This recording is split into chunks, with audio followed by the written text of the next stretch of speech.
Hi hello everyone. అమ్మ రుబ్బిన చెల్లి చేసిన గారెలండి ఇవి.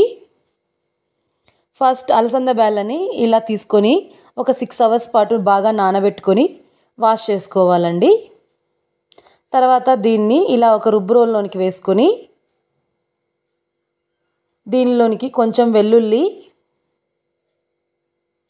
1 ఇంచు అల్లం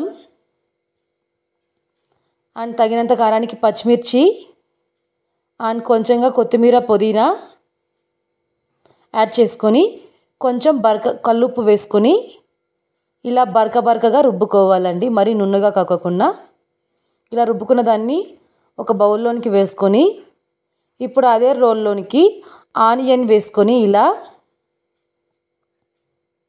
మరీ ఎక్కువ రుబ్బకూడదండి. జస్ట్ ఒక 1 or 2 టైమ్స్ ఇలా రుబ్బుకొని ఈ ఆనియన్ మొత్తాన్ని ఇలా వడపిండిలోకి యాడ్ చేసుకొని బాగా ఇలా మిక్స్ చేసుకోవాలండి. వడపిండిని ఇలా మిక్స్ చేసుకోవడం వల్ల వడలు అనేటివి చాలా ఫ్లఫీగా చాలా బాగా వస్తాయండి.